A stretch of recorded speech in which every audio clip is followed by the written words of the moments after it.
नमस्कार साथियों, कैसे हैं आप सभी लोग? उम्मीद करता हूँ आप सब लोग बहुत अच्छे होंगे और आप लोगों की पढ़ाई भी बहुत अच्छे ढंग से आगे बढ़ रही होगी। साथियों, एक बार फिर से आप सभी लोगों का बहुत-बहुत स्वागत है मध्यकालीन भारतीय इतिहास की सीरीज़ में, मिडाइवल इंडियन हिस्ट्री की सीरीज़ में। और ये मध्यकालीन भारतीय इतिहास की सीरीज़ में हमारा आखिरी छोटा टॉपिक होगा। फिर हमारे 3 टॉपिक जो बचे हैं वो बड़े-बड़े टॉपिक हैं, जिसमें हमें मुगलों की बात करनी है, मराठाओं की बात करनी है और सिख साम्राज्य की बात करनी है, सिख एम्पायर के बारे में पढ़ना है। हालांकि सिख साम्राज्य पहले मैं सोच रहा था कि हम यहीं पर पढ़ेंगे, पर हम ऐसा नहीं करेंगे।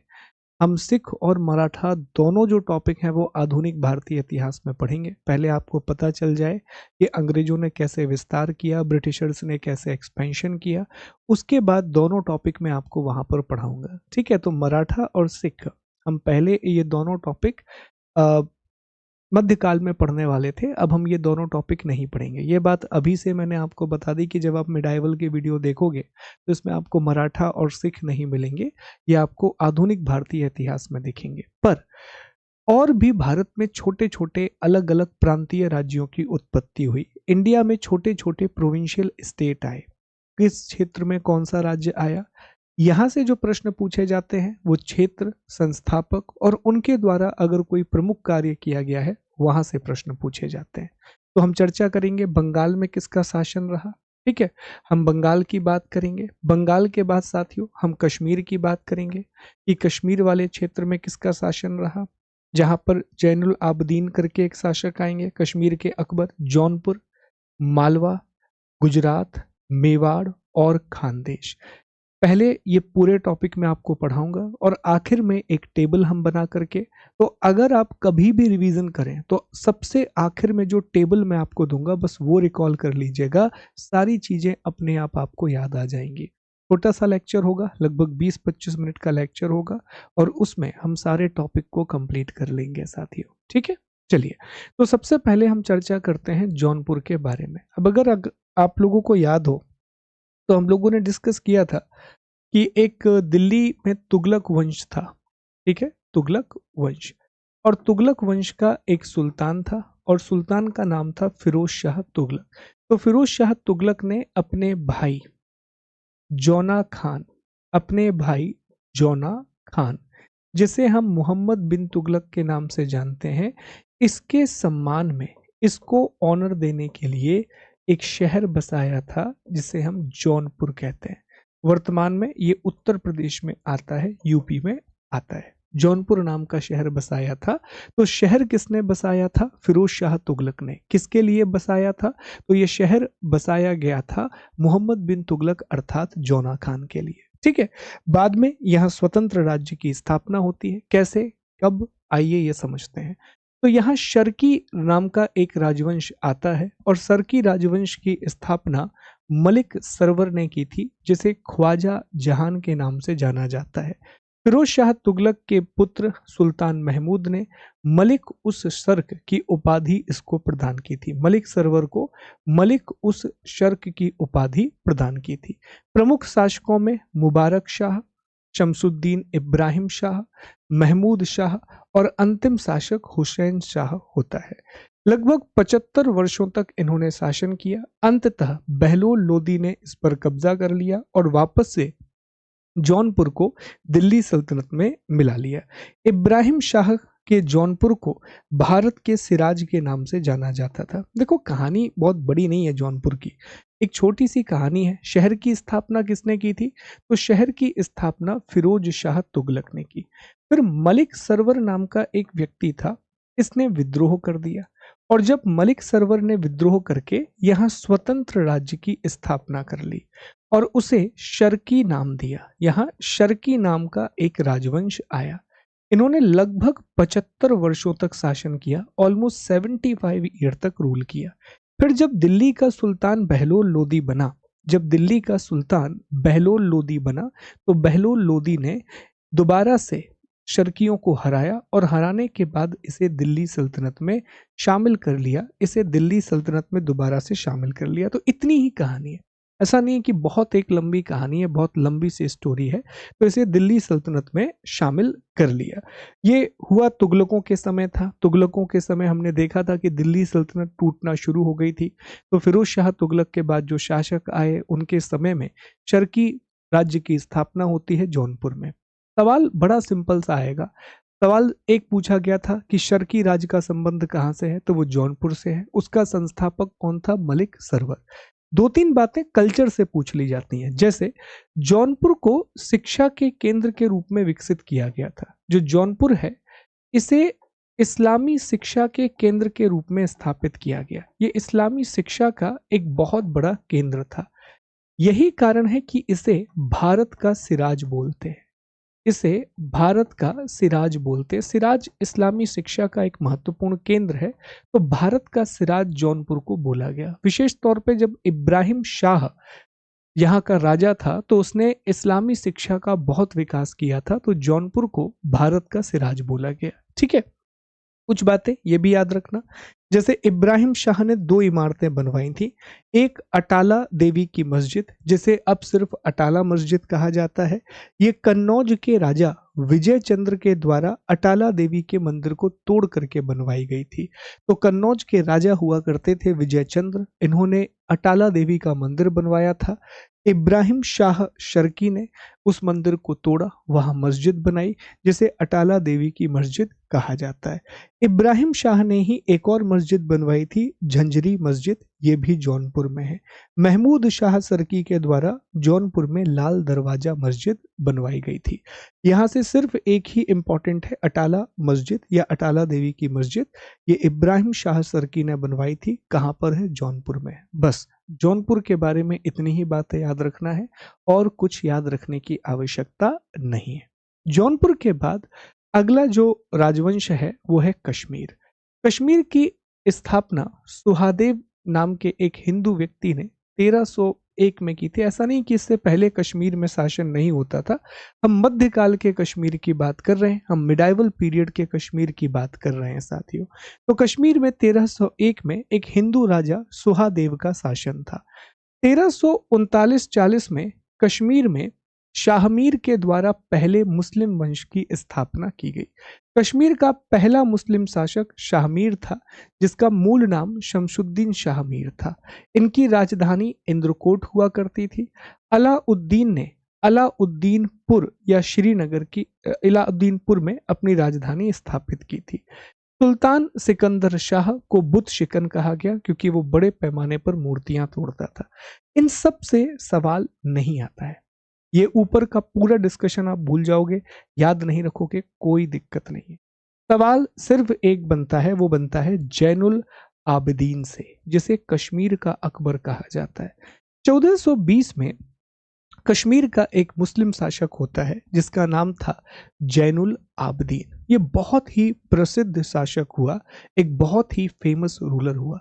ये अत्यधिक उदार शासक था, एक बहुत ही लिबरल रूलर था। इससे पहले जो आए थे वो बहुत कट्टरपंथी थे। ये बहुत उदार था, इसे कश्मीर का अकबर कहा जाता है। तो बिल्कुल सीधा प्रश्न कई बार पूछ लिया जाता है कि कश्मीर का अकबर किसे कहते हैं। बिल्कुल सीधा सवाल आता है कि कश्मीर का अकबर किसे कहा जाता है, तो जैनुल आबिदीन को कश्मीर का अकबर कहा जाता है। ठीक है, इसने हिंदुओं पर जजिया कर हटा दिया, गौवध कि अब गौ की हत्या नहीं होगी, सती प्रथा पर से प्रतिबंध हटाया। अब आप कहेंगे सर ये अच्छा काम कैसे हो गया? डेफिनेटली ये काम बुरा है, सती प्रथा तो बुरी है, लेकिन एक प्रकार से उसने ये बताया कि हम आपको धार्मिक स्वतंत्रता दे रहे हैं, हम रिलीजियस फ्रीडम दे रहे हैं। तो जजिया कर को खत्म कर दिया, गौ वध को प्रतिबंधित कर दिया, सती प्रथा पर जो बैन लगा था उसे खत्म कर दिया।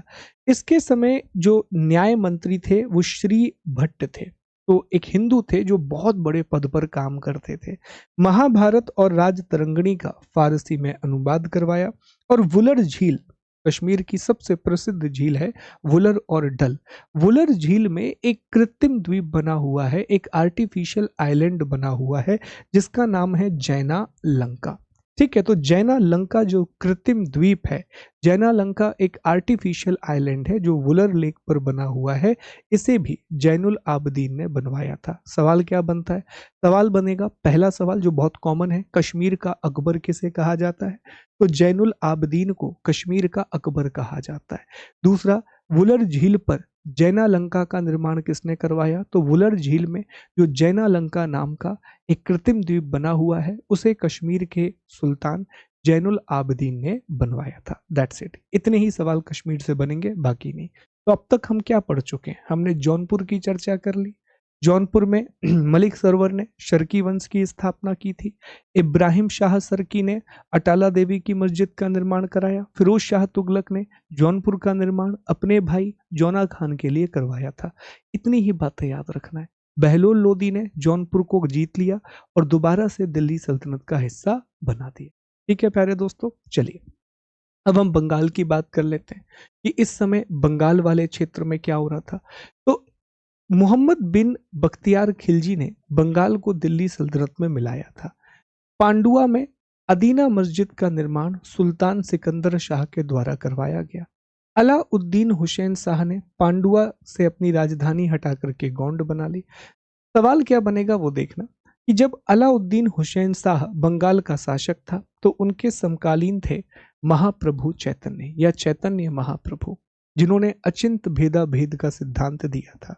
अलाउद्दीन हुसैन शाह ने सत्यपीर नाम के एक आंदोलन की शुरुआत की थी। मालाधर बसु ने श्री कृष्ण विजय की रचना करी और इन्हें गुण राज खान की उपाधि दी गई। नसरुद्दीन नुसरत शाह ने गौड़ में बड़ा सोना और कदम रसूल मस्जिद का निर्माण करवाया। जब बाबर ने भारत पर आक्रमण किया तो उस समय बंगाल का शासक नुसरत शाह हुआ करता था और नुसरत शाह की चर्चा तुजुक ए बाबरी में भी की गई है। अब पूरी कहानी को थोड़ा सा रिकॉल करो तो आपको बंगाल की एक ब्रीफ हिस्ट्री मिल जाएगी।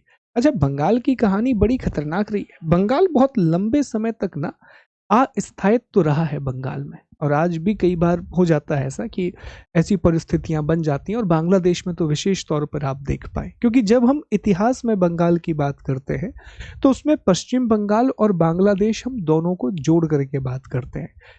तो दिल्ली में सब लोग रूल करते थे, तो बंगाल पर नियंत्रण रख पाना इतना आसान था नहीं। जब मोहम्मद गौरी भारत आया था तो मोहम्मद गौरी के साथ उसके 4 गुलाम भी थे। बहुत सारे गुलाम थे, 4 प्रमुख थे, जिसमें यलदौज, कुबाचा, कुतुबुद्दीन ऐबक और बख्तियार खिलजी। ऐबक, कुबाचा, ये यलदौज, ये मुख्य रूप से पश्चिम और उत्तर भारत में ही रहे। जो बख्तियार खिलजी था उसे बंगाल और पूर्व के अभियानों की जिम्मेदारी दी गई थी। ये वही बख्तियार खिलजी है जिसने नालंदा विश्वविद्यालय, विक्रमशिला विश्वविद्यालय, इनको तहस नहस कर दिया था साथियों। तो जब बख्तियार खिलजी यहाँ पहुंचा तो यहाँ छोटे छोटे वंश हुआ करते थे। हमने सैन वंश के बारे में भी पढ़ा था, अगर आपको याद आ रहा हो। लक्ष्मण सैन एक राजा थे जिन्होंने लक्ष्मण संवत की शुरुआत भी की थी। उससे पहले लेकिन गोंड राजा हुआ करते थे, वो बहुत पहले की कहानी है। तो बंगाल में बख्तियार खिलजी पहुंचता है, सभी चीजों को तहस नहस करता है और बंगाल पर अपना नियंत्रण स्थापित करता है। लेकिन बंगाल पर बहुत लंबे समय तक नियंत्रण रह नहीं पाया था। इल्तुतमिश को विद्रोह दबाने के लिए जाना पड़ा था। बाद में हम देखते हैं कि ग्यासुद्दीन तुगलक को भी विद्रोह दबाने के लिए जाना पड़ा था। तो बहुत लोगों को बंगाल का विद्रोह दबाने के लिए जाना पड़ा है। तो इसी क्रम में यहाँ पर राजाओं ने अपना शासन शुरू कर दिया, धीरे धीरे करके यहाँ स्वतंत्र रूप से शासन करना शुरू कर दिया। यहाँ पे सवाल एक ही दो बनते हैं साथियों। जैसे चैतन्य महाप्रभु के समय बंगाल का राजा कौन था? तो अलाउद्दीन वहां का राजा हुआ करता था। एक और प्रश्न बन सकता है कि तुजुक ए बाबरी, जो कि बाबर की आत्मकथा है, जिसे हम बाबरनामा के नाम से जानते हैं, उसमें ऑलरेडी कृष्णदेव राय का उल्लेख किया गया है। बंगाल के शासक के रूप में नुसरत शाह का उल्लेख किया गया है। बस, इससे ज्यादा सवाल नहीं बनते, इससे ज्यादा क्वेश्चन इस टॉपिक से नहीं बनते हैं साथियों। ठीक है, चलिए आगे बढ़ते हैं। अब सबसे बड़े टॉपिक की हम बात कर लेते हैं और यह है मालवा। मालवा के बारे में थोड़ी सी चर्चा हमें करनी पड़ेगी कि मालवा में क्या हुआ, कैसे हुआ, इसके बारे में थोड़ा समझते हैं। तो मालवा में प्रमुख रूप से जो शासक हुए वो दिलावर खान, हुसंग शाह, महमूद खिलजी, ग्यासुद्दीन खिलजी, नसरुद्दीन खिलजी और महमूद शाह द्वितीय। अब आप बिल्कुल कंफ्यूज मत होना कि सर ये दिल्ली सल्तनत वाले खिलजी हैं, बिल्कुल नहीं। ये मालवा के खिलजी इनको बोला जाता है। ठीक है, ये दिल्ली सल्तनत वाले खिलजी नहीं है, ये मालवा का खिलजी वंश है। तो मालवा में खिलजी वंश आया जिसमें दिलावर खान, हुसंग शाह, महमूद खिलजी, गयासुद्दीन खिलजी, नसरुद्दीन खिलजी। अगेन शासकों के नाम जरूरी नहीं है। इन्होंने बड़े पैमाने पर वास्तुकला का निर्माण किया था, बड़े पैमाने पर आर्किटेक्चरल डेवलपमेंट हुआ। विशेष तौर पर मध्य प्रदेश में एक जगह है जिसका नाम है मांडू। मांडू में इन्होंने बहुत सारे महलों का निर्माण करवाया था। तो वहीं से सवाल पूछे जाते हैं कि इन्होंने किन किन चीजों का निर्माण करवाया। तो आइए ब्रीफ में इनको एक बार देख लेते हैं, जल्दी से इनको डिस्कस कर लेते हैं। तो देखिए, यहाँ स्थापना दिलावर खान ने, नसरुद्दीन महमूद तुगलक, तैमूर लंग का जब आक्रमण हुआ था, तैमूर लंग के आक्रमण के समय यहाँ पर दिलावर खान ने खिलजी वंश की स्थापना की थी। हुशंग शाह एक मुख्य शासक हुआ जिसे अल्प खान के नाम से भी जाना जाता है। 1505 में ये मालवा का शासक बना। इसने अपनी राजधानी मांडू को बनाया, मांडू को अपनी कैपिटल बनाया साथियों। इसी के समय मांडू का किला, हिंडोला भवन, जामा मस्जिद, हुसंग शाह का मकबरा, जिसे मध्य प्रदेश का ताजमहल कहा जाता है, इसी ने बनवाया। इसी ने होशंगाबाद की स्थापना भी कराई। कमेंट करके जरूर बताइएगा कि होशंगाबाद का नाम बदल के क्या रख दिया है। तो हुसंग शाह ने मांडू को अपनी राजधानी बनाया। मांडू में मांडू का किला, हिंडोला भवन, जामा मस्जिद, हुसंग शाह का मकबरा। मांडू जाने का सबसे अच्छा समय है ये, बहुत हरियाली होती है और बहुत अच्छा लगता है। तो अगर आप में से कोई भी मध्य प्रदेश कभी आए तो मांडू जरूर आना। अगर इंदौर में हो, इंदौर भी घूम लेना, धार भी घूम लेना, मांडू घूम लेना, ये सारी जगह। तो मांडू में आपको हिंडोला महल मिलेगा, मांडू में एक जहाज महल भी है, मांडू महल तो है ही है, जामा मस्जिद है, हुसंग शाह का मकबरा है, ये सारी चीजें आपको मिलेंगी। ठीक है साथियों, आगे बढ़ते हैं। ये देखो, ये कुछ लिखा है, हुसंग शाह का मकबरा। ताजमहल जैसा खूबसूरत है ये हुसंग शाह का मकबरा है साथियों। इस प्रकार का मकबरा उसने मांडू में बनवाया था। ठीक है, नर्मदा के पाट और अतीत की समृद्ध गाथाओं से जुड़ा हुआ यह स्थान है। यहाँ रानी रूपमती महल, जहाज महल, रमणीय महल अद्वितीय वास्तुकला को दिखाते हैं। तो ये सब मांडू की ही तस्वीरें हैं जो आप देख रहे हो। जैसा मैंने कहा कि इस समय कि बरसात के मौसम में तो यहाँ बहुत ही अच्छा लगता है, बहुत हरियाली होती है यहाँ। One of the very beautiful places of Madhya Pradesh to visit. ठीक है, आगे बढ़ते हैं। ये भी सब मांडू की ही तस्वीरें हैं, मांडू की अलग अलग फोटोज हैं जो आप यहाँ देख पा रहे हैं। हुशंग शाह के वजीर महमूद शाह ने मालवा में खिलजी वंश की स्थापना की थी, ये याद रखेंगे। महमूद खिलजी मेवाड़ के शासक राणा कुंभा के समकालीन थे। दोनों के बीच में युद्ध हुआ था। राणा कुंभा ने चित्तौड़ में विजय कीर्ति स्तंभ बनवाया था। महमूद खिलजी ने मांडू में 7 मंजिला स्तंभ बनवाया था। मांडू का जहाज महल ये गयासुद्दीन खिलजी के द्वारा बनवाया गया। बाज बहादुर और रूपमती महल का निर्माण नसरुद्दीन शाह के द्वारा करवाया गया था। गुजरात के शासक बहादुर शाह ने महमूद शाह द्वितीय को हरा करके अधिकार कर लिया था पूरे मालवा पर। तो बस यही बातें याद रखना। जैसे मैंने कहा कि मध्य प्रदेश के जो विद्यार्थी हैं, आप ये वाला टॉपिक एमपी से ही पढ़िएगा। बाकी जो लोग हैं आपके लिए सिर्फ इतना ही जरूरी है कि किसने क्या बनवाया, इतना ही पूछा जाता है। कभी भी शासकों के नाम डिटेल में नहीं पूछे गए हैं, वहां से कोई भी सवाल नहीं किया गया है साथियों। ठीक है, चलो अब हम गुजरात की बात कर लेते हैं। गुजरात को एक बार डिस्कस कर लेते हैं। एक बार ध्यान से देखिए, फिर हम आगे बढ़ेंगे साथियों। चलिए साथियों, आगे बढ़ते हैं। बस 5-10 मिनट की कहानी और है और इस स्टोरी को कंप्लीट करते हैं। तो हमने चर्चा कर ली मालवा के बारे में, हमने बात कर ली बंगाल, कश्मीर, जौनपुर। एक और टॉपिक हमारा रह जाता है गुजरात। ठीक है, गुजरात और मेवाड़, ये 2 टॉपिक हमारे रह जाते हैं। देखिए, गुजरात के बारे में कुछ बातें समझते हैं कि गुजरात में हमने पढ़ा था, जब हम अलाउद्दीन खिलजी को पढ़ रहे थे तब हमने पढ़ा था कि अलाउद्दीन खिलजी और यहाँ के राजा कर्ण के बीच में एक लड़ाई होती है। कर्ण इसमें हार जाते हैं और जो गुजरात का हिस्सा है वो अलाउद्दीन खिलजी के कब्जे में आ जाता है।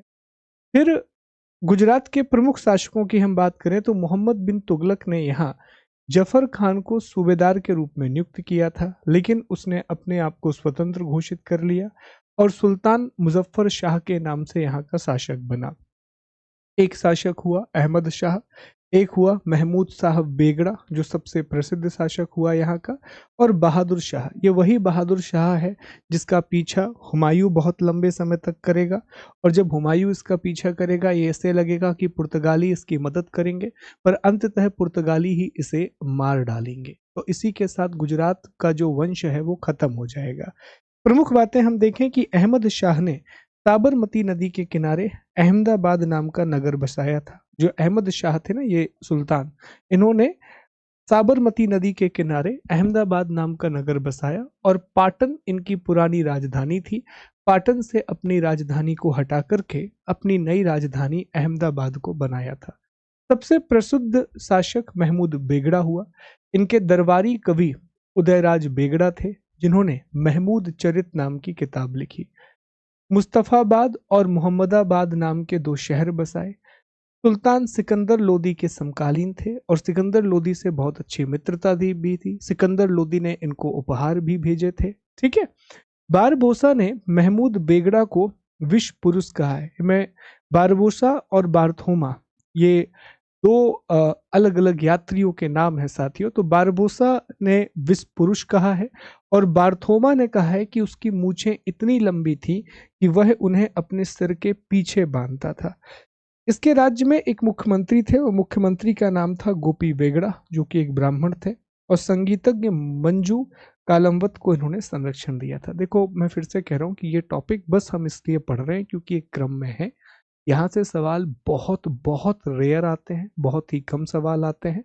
तो ज़्यादा मेहनत आपको भी नहीं करनी है, एक दो बार उस वीडियो को देख लेना, क्विज लगा लेना, दैट्स इट। और बाकी आगे के टॉपिक पे ज़्यादा एनर्जी लगाएंगे। ठीक है। तो ये टॉपिक बस क्रम में है, हमने अपने सिलेबस में लिखा है, तो बस हमें कंप्लीट करना है ये टॉपिक। ओके। हुमायूं से हारने के बाद बहादुर शाह, जो आखिरी राजा हुआ, पुर्तगालियों ने मार डाला। महमूद को अहमदाबाद के पास सरखेज रोजा में दफनाया गया था। मोहम्मद सिकंदर बिन मोहम्मद मंजू द्वारा लिखी गई किताब है मिरात ए सिकंदरी, और मिरात ए सिकंदरी से ही हमें जानकारी मिलती है।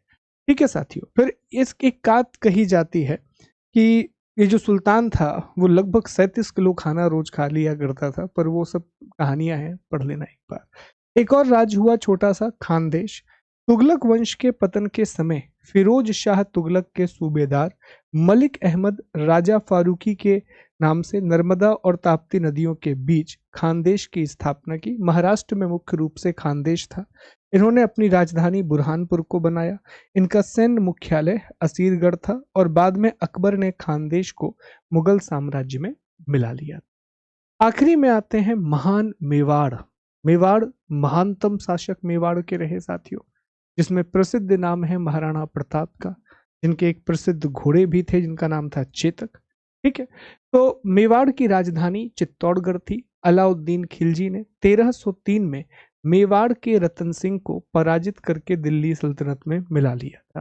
सिसोदिया वंश के हमीर देव ने मोहम्मद तुगलक को हराकर पूरे मेवाड़ को स्वतंत्र कराया। राणा कुंभा एक महान शासक हुए, जिन्होंने चित्तौड़ में विजय स्तंभ की स्थापना करी। ये प्रश्न पूछा जाता है। खानवा का युद्ध होता है राणा सांगा और बाबर के बीच में। ठीक है। हल्दी घाटी का युद्ध 1576 में महाराणा प्रताप और अकबर के बीच में होता है। इनके घोड़े का नाम चेतक था। जहांगीर ने मेवाड़ को मुगल साम्राज्य में मिलाया था। आगे हमें महाराणा प्रताप के बारे में, राणा सांगा के बारे में गहराई से पढ़ना है, लेकिन इनके बारे में हम डिटेल से पढ़ेंगे जब हम मुगल काल की बात करेंगे। ये सारे टॉपिक ना आएंगे अभी बीच में। मेवाड़ की चर्चा होगी, गुजरात, तो ये इसलिए आपको पहले बता दिए हैं हमने कि जब हम इनकी चर्चा करें तो एटलीस्ट आपके दिमाग में एक आइडिया रहे कि हाँ, ये टॉपिक हमने पहले भी पढ़े हैं, ये नाम पता रहे। जैसे ही मैं बोलूं खानदेश, तो याद आना चाहिए कि नर्मदा और ताप्ती के बीच की जो जमीन थी, विशेष तौर पर महाराष्ट्र में विस्तृत, उसे खानदेश कहा जाता था। मेवाड़ की स्टोरी पता हो, गुजरात के बारे में पता हो कि महमूद बेगड़ा या बहादुर शाह कहाँ के शासक थे, मालवा के खिलजियों के बारे में हम पढ़ेंगे, तो वो सब आपको एक बस बेसिक स्टोरी लाइन के रूप में पता होना चाहिए। ठीक है। तो फिर हम मिलते हैं। अब हम अपना अगला टॉपिक शुरू करने जा रहे हैं, मुगल साम्राज्य। तो पहले टॉपिक में हम चर्चा करेंगे बाबर के बारे में। एक क्लास हमें लगेगी शेरशाह सूरी और हुमायूं के बारे में। एक क्लास हमें अकबर के बारे में लगेगी। दो क्लास से हमें लगेंगी औरंगजेब, शाहजहां, इन सब के बारे में। और एक कक्षा हमें लगेगी प्रवृत्ति मुगल के बारे में और टॉपिक कम। That's it. ठीक है, तो बड़ा टॉपिक है, पर वही है कि पढ़ेंगे अच्छे से, एक बार पढ़ लें, इस तरीके से पढ़ लें कि दोबारा पढ़ने की आवश्यकता ना पड़े। तो मिलते हैं साथियों, अपना ख्याल रखिए, बहुत खुश रहिए, आगे बढ़ते रहिए। जय हिंद, जय भारत। Thank you.